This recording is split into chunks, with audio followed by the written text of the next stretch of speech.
সুপ্রিয় দর্শক, রাত পহলে আমাদের প্রথম রমজান। আজকে আমরা সেহরি খাবো।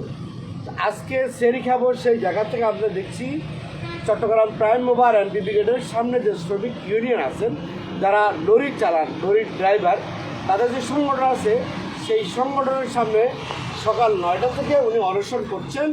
এবং কী কারণে অনশন করছেন আমরা একটু পরে তারাবির নামাজ পড়তে যাব। সেই জায়গা থেকে উনি অনশন করছেন। পাশে ওনার কি আপনাকে পাশে ওনার আম্মাকে নিয়ে অনশন করছেন। আর বিষয়টা আসলে হৃদয় বিদারক এবং মানবিকতার দৃষ্টিভঙ্গি থেকে আমরা লাইভে যুক্ত হয়েছি। বিষয়টা আপনাদের সকলের সুদৃষ্টি কামনা করছি যে বিষয়টা উনি কেন অনশন করছেন আমরা ইতিপূর্বে শুনেছি। তিনি এর আগেও নাকি অনশন করছেন, উনি একটি নির্বাচনও করছেন এবং তারপর উনি 8 মাস নির্বাচন করার পরে ওনার নাকি নির্বাচন হেরে দেওয়ার পরে আমরা যতটুকু জানতে পারছি ওনার চাকরি চলে যায়। চাকরি চলে যাওয়ার পরে দীর্ঘ 8 মাস তিনি আর চাকরি ফিরে পাচ্ছেন না। উনি এই চাকরি ফিরে না পাওয়ার কারণে ওনার পরিবার পরিজন নিয়ে উনি বড় ধরনের সমস্যার মধ্যে পড়ছেন। ঘর ভাড়া, ছেলে মেয়ে মানুষ করা, মাকে খাওয়ানো, সব বিষয় নিয়ে উনি বিব্রত পড়ছেন। সেই বিপদের মুহূর্তে উনি এর আগেও অনশন করছেন। তারা নেতাকর্মীরা সকলে যারা আছেন ওনাকে জানিয়েছেন চাকরি ফেরত দেবেন বা চাকরি মালিকের সাথে কথা বলি। আজকে চাকরি ফেরত দেওয়ার কথা, আজকে প্রথম রমজানের আগের দিনে আজকে ফেরত দেওয়ার কথা। কিন্তু সেই ক্ষেত্রে আমরা একটু ওনার মুখ থেকে শুনবো যে মূল ঘটনাটা কী। আপনার নাম কি? মোহাম্মদ শাহাবুদ্দিন বাবুর কাছ থেকে শুনবো মূল ঘটনা কী জন্য আপনার মাকে নিয়ে যে আপনার আজকে অনশন করছেন আমাদেরকে একটু জানান। বিসমিল্লাহির রহমানির রহিম। আসসালামু আলাইকুম। আপনারা ইতিমধ্যে 16 বাংলার গত 8 তারিখ একটা লাইভের মাধ্যমে শুনেছেন। আমি একবার 8 তারিখ আমি অনশন করছিলাম আমার চাকরি পূর্ণ বলার দাবিতে। ঠিক পূর্বের নাই আজকেও আবার অনশনে নামছি। আমাকে আপনাদের 16 বাংলার মাধ্যমে যখন আলোচনা সমালোচনা চাপে পড়ছিল আমার নেতৃবৃন্দরা সংগঠনের, তারা এক পর্যায়ে সিদ্ধান্ত নিয়েছিলেন আমার চাকরি আমাকে পূর্ণ বহাল দিবেন। এবং সেই কথার প্রেক্ষিতে আজকে আমাদের সেক্রেটারি মহোদয়, সাধারণ সম্পাদক আবুল খায়ের ভাই আজকে আমাকে বন্দরে ডিউটি দেওয়ার কথা ছিল এবং আমাকে হাতে ধরে নিয়ে ডিউটিতে দেওয়ার কথা ছিল। এখন আজকে জেনারেল মিটিং বসে ওনারা সংগঠনের নেতারা বসে ওনারা ভিতর থেকে আমাকে ডেকে নিয়ে বলল, আমরা আর পারতেছি না, তোমার জন্য অনেক চেষ্টা করছি, তোমার চাকরি পূর্ণ বহাল দিতে পারতেছি না এবং বাংলাদেশের শ্রম আইন অনুযায়ী সর্বোচ্চ টাকা তোমাকে মালিক থেকে আমরা নিয়ে দিব। তাহলে দেখেন এই অঙ্গীকারনামাটা তারা আমার থেকে বিগত 2 মাস আগে অঙ্গীকারনামা নিয়েছিল। তারা অঙ্গীকারনামা 2 মাস আগে তারা নিছে। এই অঙ্গীকারনামার মানে কি, আমার ভুল বালতি থাকলেও তারা আমাকে ক্ষমা দৃষ্টি দেখে আমার চাকরি পূর্ণ বহাল দিচ্ছে। তাহলে অঙ্গীকারনামা নেওয়ার পরও আজকে আমার চাকরি পূর্ণ বহাল দেওয়ার কথা আজকের দিনে রাত পহলে প্রথম রমজানের ইফতার করবো, আমরা সবাই সেহরি খাবো। তাহলে আমার এই পরিবার নিয়ে আমি কোথায় যাব বলেন? আপনারা ইতিমধ্যে জানছেন লাইভের মাধ্যমে আমাদের নেতৃবৃন্দরা বলছে অতীতে যে আমার কোনো দোষ নাই, মালিক চাচ্ছে আমাকে চাকরি দেওয়ার জন্য।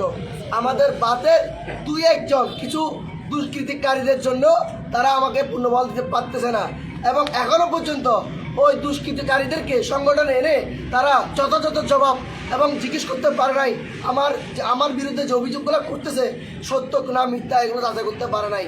দিন শেষে আমার নেতৃবৃন্দরা আমাকে কি উপহার দিল, আমার চাকরি পূর্ণবহাল হচ্ছে না, মালিক থেকে টাকা পয়সা নিয়ে দিবে।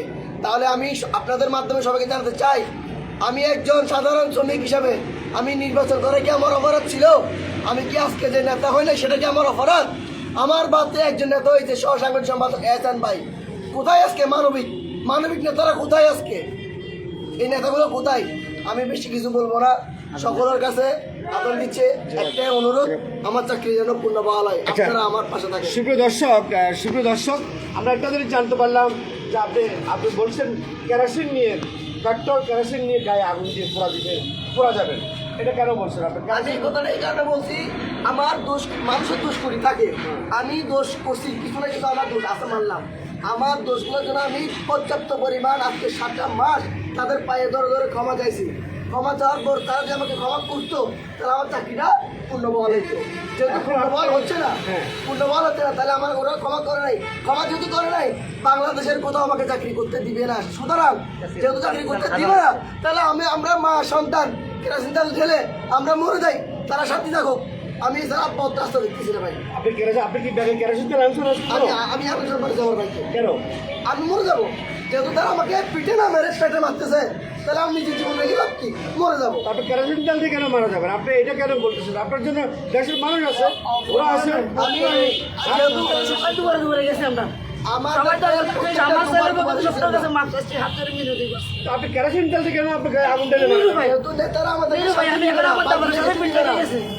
আমি একজন মাহবুবকে মাফ পাচ্ছি করতো, না। নেতারা যে আমাদেরকে মাফ করতো, তাহলে আমার চাকরি হতো। এখন কি আপনি সিদ্ধান্ত নিয়েছেন কেরোসিন তেল দিয়ে আগুন ঢেলে মারা আমি যাবেন? আমি 24 ঘন্টা আলটিমেটাম দিচ্ছি। 24 ঘন্টার মধ্যে যদি আমার চাকরি পূর্ণবহাল না হয়, আমার মা আর আমি কেরোসিন তেল ঢেলে আগুনে পুড়ে দেবো। শেষ, সব শেষ। সুপ্রিয় দর্শক, আমরা একটু আপনার মায়ের সাথে কথা বলতেছে। আপনার অনুভূতি আপনি একটু বলেন তো। আপনার ছেলে কেরোসিন ঢেলে মরে যাবে, আপনার মৃত্যু মরে যাওয়ার জন্য প্রস্তুত, এত বিষয়টা আমাদের একটু জানান দর্শক। কি বলবো, এখানে সকলের নেতাদেরকে বিশ্বাস করছিলাম, অন্ধবিশ্বাস করছি। আমার ছেলে কাছে তোর আমি বিশ্বাস না করছি, সকলের নেতাদেরকে তোর বিশ্বাস করছি। এখন সংগঠন নেতারা আজকে 8 মাস ধরে চাকরি দিবে দিবে দিবে, চাকরি আছে। বাবু তুই টেনশন করিস না, আমাকে টেনশন করিস না। আমাকে বলছে 2 দিন ধৈর্য ধরো। আপনাদের সাংবাদিক ভাই, এটা আরও আপনার 8 ফেব্রুয়ারি আসছিল উনি। 8 ফেব্রুয়ারি আপনাদের এগুলো দেখি সবাই চাপে পড়ি, ওরা আসছিল রাত 11:30 বা 11:30 দিকে আসে, আমাদেরকে রিকোয়েস্ট করি পাঠাইছে। তারপর দিন এখানে লাইভে বসছিল যে চাকরি আমার ছেলেকে এখানে চাকরি আছে, চাকরি দিবে আজকে দিন, মানে হাত ধরে আমার ছেলের হাত ধরে চাকরি এখানে আমার ছেলেকে জয়েন দিবে। এখন সারাটা দিন সকালে 9:30 বাজে আমি আসি বসে থাকছি, সকালে আসি 9:30 বাজে আসি বসে থাকছি, সারাদিন ওরা আসে একটু 2 মিনিট 1 মিনিট করতে এখন আর পাচ্ছি না, ওষুধ আমি পাচ্ছি না, ঘরে খাওয়া পাচ্ছি না। আমার একটা ছেলে আজকে 1 মাস ঠিক করে বাঁচে। আমার ছেলে চাকরি আছে, যারা ষড়যন্ত্র করতেছে বলছো তাদেরকে সামনে নিয়ে হাজির করবো না, হাজির করে নাই। তাদের উচিত ছিল যে ঠিক আছে বাবলুকে চাকরি দিলে যারা ডিস্টার্ব করতেছে তাদেরকে সামনে আনবে, সামনে আপনি মোকাবিলা করো। বাবলুর কী সমস্যা, ওদের কী সমস্যাগুলো বলে দেখো। এখন খায়ের মেয়ে লাস্টের দিন আমাকে পরশু দিন আগে চাকরি দিব বলছে, এখন চাকরি দিচ্ছে না। এখন আমি এত কিছু বলতে পারতেছি না। আমার ছেলে চাকরি দিবে বলছে, চাকরি আছে, মালিক জিম্মি করে রাখছে, মালিক ড্রাইভারদেরকে জিম্মি করে রাখছে। এই যে নেতাই হাসেন বা এই যে হুমায়ুন তারা, এগুলা সব এখানে সব, আমি কাউকে এখন বাদ থাকবো না, সবাইকে বলবো। এখন আমার ছেলে চাকরি হচ্ছে, লাস্ট টাইমে যাতে আমাদেরকে এরকম বলছে, এখন একটা রমজান কিছুদিন পর আসছে ঈদ, এখন একটা কুকুরে লাথি মারানো যাবে। এখন আমরা কী করবো, নিরুপায় হয়ে মাছের আত্মহত্যা করবো। এগুলো দর্শকবাসীর কাছে আমি বলতেছি যে, সকল ডিবুর কাছে বলতেছি যে আমি যে আমার এই ছেলের জন্য না, সব ছেলে, স্বামী, সন্তান, বাপ সবাই এগিয়ে আসো, দুনিয়ার মতো একাও। আমার ছেলে যেরকম লাথি মারছে পেড়ে, তোমাদের সবারই এরকম করছে। এইখানে আবারের মাঝে অনেক শ্রমিককে বিদায় করেছে কিছু টাকা দিয়ে, ওখানে গামছে। আমাদের মতন এরকম কেউ বসে নাই। তা আমরা একজন বসা মানে কি, সবার জন্য বসা। পৃথিবীর যারা আছে সব ড্রাইভার, শ্রমিকের প্রতি সবার প্রতি আমার অবদান, সবাই আমার ছেলের প্রতি আপনারা সনুত দেখান। আপনাদের কাছে আমি একটা মেহতি করতেছি, আমি আর ভাবতেছি আমি কি বলবো। সবাই সারাদিন একটা পানির মধ্যে বাস করতে পারে, সবাই আমাদেরকে সবাই কাছে আমি বিরোধী করছি। আমাকে সবাই সংগঠনের নেতা, সবাই প্রযোজনের নেতা সবাই আমাকে আশ্বাস দিচ্ছে আমার ছেলে চাকরি আজকে আমার ছেলেকে চাকরি দেবে, কত আজকে ভাত খাবে। এখন আমি কি বলবো, আমার বলার মতো আর কোনো কিছু নেই। আপনারা দেখছেন, এখন আপনারাই বলেন।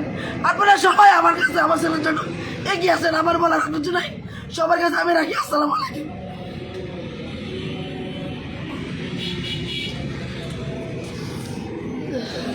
সুপ্রিয় দর্শক, আমরা আমাদের আর কিছু বলার আসলে যেটা শুনছেন, আপনারা দেখছেন, আসলে আমাদের বলার কিছু নেই। আমরা কি বলবো, আসলে ওনার কথা শুনে আমরা নিজেরা আসলে মানবতার দিক থেকে আমরা মনে হয় যে হারিয়ে যাচ্ছি। আমি সকলকে অনুরোধ করব, আমি Chittagong prime mover flat owners অ্যাসোসিয়েশনের সভাপতি সেক্রেটারি সাহেবের আমি দৃষ্টি আকর্ষণ করব, এবং তাদের সংগঠনের সকল নেতৃবৃন্দ দৃষ্টি আকর্ষণ করব। এই শ্রমিক সংগঠনের যারা নেতা আছেন, এবং আমি তাদেরকেও চিনি এবং আপনাদের সকলের দৃষ্টি আকর্ষণ করছি, যারা মালিক আছেন তাদের দৃষ্টি আকর্ষণ করছি। তারা মা ছেলে আজকে যদি আত্মহত্যা করে, কেরোসিন ঢেলে গায়ে আত্মহত্যা করে, তার দায়ভার কে নেবে? আমরা সংবাদকর্মী, আমরা জানছি, শুনছি, আমরা চোখে পড়ছে, দেখার পর আমরা আসি সরাসরি দেশ এবং দেশের মানুষকে আমরা জানাবার জন্য চেষ্টা করছি এবং প্রশাসনের দৃষ্টি আকর্ষণ করছি। এই এলাকার সকল প্রত্যেকটি মানুষের সুদৃষ্টি কামনা করছি।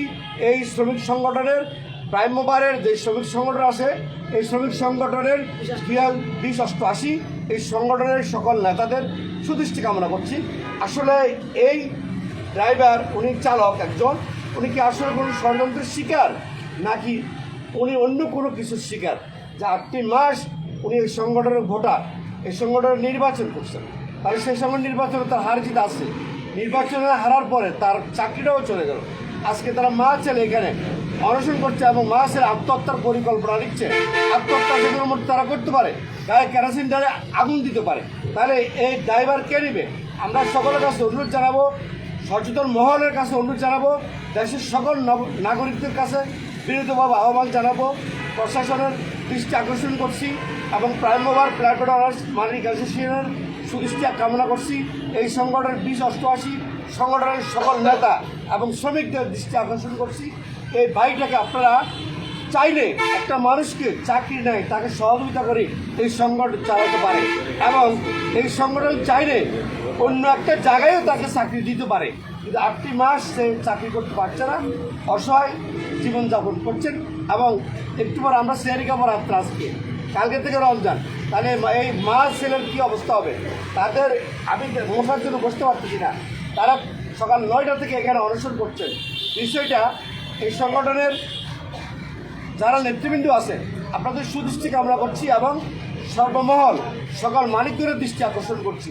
এমন কোনো হৃদয় বিদারক গলির মালিক নাই যে একজন মালিক এই ছেলেকে ডেকে তাকে চাকরি দেওয়ার মতো, এমন কোনো মালিক নাই। এমন কোনো ড্রাইভার ভাই নাই যে ড্রাইভার ভাই তাকে নিয়ে তাকে চাকরি দেওয়ার মতো, এমন কোনো নেতা নাই আপনারা যে তাকে চাকরি দেওয়ার মতো।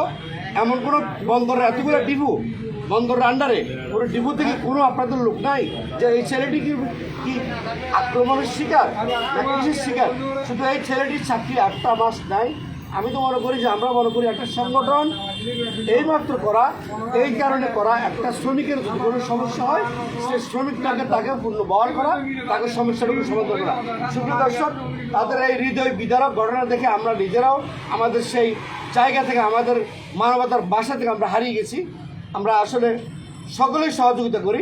আমি মালিক এবং সকলকে বিনীত আহ্বান এবং অনুরোধ জানাবো তার পাশে থাকার জন্য, তাকে সহযোগিতা করার জন্য, তাকে একটা সুষ্ঠু সমাধান দেওয়ার জন্য। এবং তার একটা আমরা পোস্টার দেখতে পেয়েছি, একটা পোস্টার। এই পোস্টারটা কি, উনিকে আপনি কি নির্বাচন করছেন? কার্যকরী সদস্য পদে তিনি নির্বাচন করছেন। আমরা দেখতে পাচ্ছি অসহায় প্রাইম মোবার প্ল্যাটফর্ম নির্যাতিত শ্রমিকদের পাশে সর্বদা সক্রিয়, বলিষ্ঠ, কণ্ঠস্বর, সৎ ও নিষ্ঠবান, সকলের প্রিয় মুখ কথা বলবেন তিনি মোহাম্মদ শাহাবুদ্দিন বাবলু। লাঠিম মার্কায় তিনি নির্বাচন করছেন 2020-88 এই সংগঠন থেকে। আপনি নির্বাচিত হন নাই বা নির্বাচনে হেরে গেছেন, আমরা সেদিকে যেতে চাই না। আমরা যেতে চাই সংগঠনের শ্রমিকদের, এই সংগঠনের নেতা যারা আছেন তাদের প্রতি আমরা বিনীতভাবে অনুরোধ জানাবো একটি মানুষকে বাঁচান, একটি পরিবারকে বাঁচানোর জন্য। আমি এই বলে, সুপ্রিয় দর্শক, এই লাইভটি যাদের কাছে যাবে মানবিক, মানবতার বিবেক জায়গা থেকে আপনার বিবেকের জায়গা থেকে আপনার লাইভটি শেয়ার করে দিয়ে সকলকে দেখার অনুরোধ জানান এবং সকলকে দেখার জন্য সুযোগ করে দেন। মা ছেলের অনশনটা ভাঙার জন্য কালকেরও রমজান, তারা কোথায় থাকবে, কি করবে, এই মশার এই অবস্থা থেকে, ধুলাবালু রাস্তার পাশে, তাদের অসুস্থ হয়ে যাবে। তো আসলে আমরা যখন হারাই কোনো কিছু তখন আমরা মর্ম বুঝি, জীবিত থাকা অবস্থা মর্ম বুঝি না। তাদের কোনো অঘটন ঘটলে তখন সবাই কিন্তু উপচে পড়া বীরের মতো সকলে আসবেন। যখন কোনো ঘটনা ঘটে নাই, কোনো সমস্যা হয় নাই, এখন কেউ এগিয়ে আসছেন না। আমরা সকলকে অনুরোধ জানাবো সবাই এগিয়ে আসেন, সকলে এগিয়ে আসে জিনিসটা সমাধান করুন। বিরোধীভাবে অনুরোধ জানাচ্ছি। যখন ঘটনা ঘটবে কোনো তখন কিন্তু সবাই আসলে কিন্তু সেই ঘটনার আর সমস্যা সমাধান করার সুযোগ থাকবে না। সকলের প্রতি বিরুদ্ধভাবে অনুরোধ জানাচ্ছি। সুপ্রিয় দর্শক, 60 কর্নার টিভির পক্ষ থেকে আপনারা যে যেখানে আছেন সকল ভালো থাকবেন, সুস্থ থাকবেন, নিরাপদ থাকবেন। আল্লাহ হাফেজ। আবার দেখা হবে কোনো একটি বিশেষ ঘটনাকে নিয়ে। ধন্যবাদ।